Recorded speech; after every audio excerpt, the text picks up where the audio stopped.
I'm going to talk to you today about one of about 20 projects that we've got underway right now.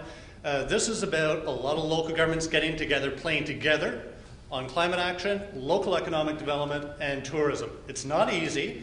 It's about electric vehicles, and there's a few barriers that we've tried to help them overcome. So charging infrastructure, public awareness, and availability of vehicles. This is about Accelerate Kootenays. Kootenays is a little different than downtown Vancouver. Once you get beyond Hope, things change a little bit. We've done a lot of work with them. We've done the homework. We understand where their energy and emissions are coming from. Like many small communities, transportation is a much larger part of their emissions pie than here in Vancouver or around other metro areas. Not only is it emissions, but it's also cost. There's a huge amount of money being spent on it.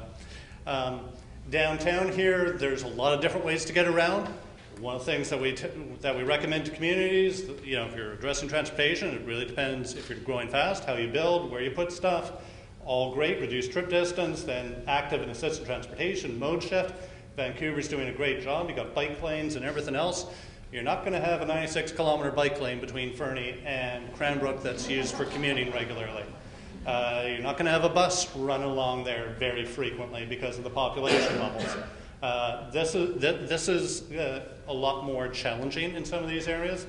This is one of the easier routes because there isn't a mountain pass there. We're working with communities across almost 60,000 kilometers with a population about that of Coquitlam. And about 10 electric vehicles. Well, we're building the infrastructure so that there can be a lot more. We're not building infrastructure to service the existing vehicles. We're building infrastructure so that we can fundamentally change what's possible out in the Kootenays. BC Hydro has done a great job of deploying fast chargers across a good chunk of BC. That's the little dots there. The little dot in the Kootenays is Revelstoke, which was down for a year. It seems to be back up now. A big black spot in between most of BC and Alberta, which I'll get back to later.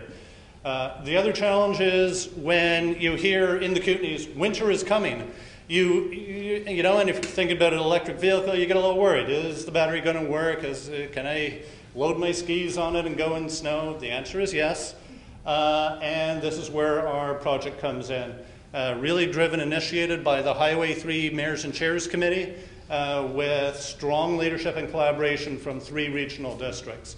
So very much community-driven approach, very strong interest in branding the region, branding an electrified Highway 3. Extremely complex project to manage. We're dealing with 42 communities, agreements with all of them. We've got about 7 or 10 funders. We've got multiple utility regions. We've got multiple regional districts. And a whole lot of complexity in there.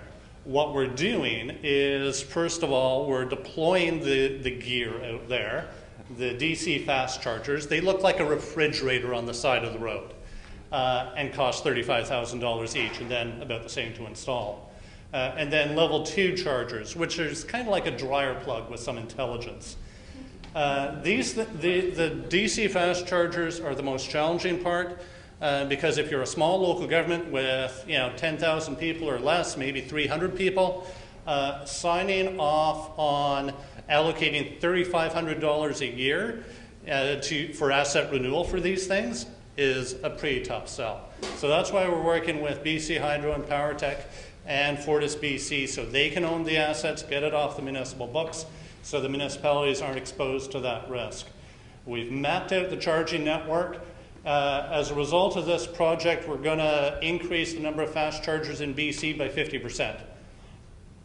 We're also deploying about 40 level 2s to create local economic development. People come in, plug in, go have a meal, a coffee, do a little shopping. I drive a Nissan Leaf. I've stopped in Qualicum Beach a few times and had a meal because they have a charging station. And it's a convenient place to be. The other important thing is, this is a bit of a map showing how it connects. Importantly, it connects to Alberta, so we can help those poor Calgarians who want to buy electric vehicles but also want to get to the ski hills and their second homes in BC so they can spend all their money in our province. This is kind of what it will look like for the fast chargers once we roll them out. We turn on the first one on April 6th in Cranbrook. We will be aggressively rolling these out over the next year to hit the timelines that our funders have. Winter is coming. This is a screenshot from one of the videos that we did. You'll see it up on our Accelerate Kootenay's website about the winter driving experience and how cool it is to drive up and go skiing with your electric vehicle. Looking for an EV in the Kootenays? Yeah, well, there's not a whole lot out there. The dealers aren't bringing them in just yet, although we are getting the Chevy dealers very excited about this stuff because they've got their 300-kilometer Chevy Bolt coming out. They are shipping as we speak. And that's not all. Wait, there's more. We're even putting solar PV on top of some of the level 3 stations. It looks cool, and it raises awareness. It doesn't get you a whole lot of greenness for your electricity because we've already got a pretty green grid here, but it looks kind of fun. We are delivering results. We figure between now and 2030, we'll save about $13 million of fuel and deliver GHG savings at about $40 a ton. You can do it too. This is about small communities playing together across big distances. It can be done, but it's not easy.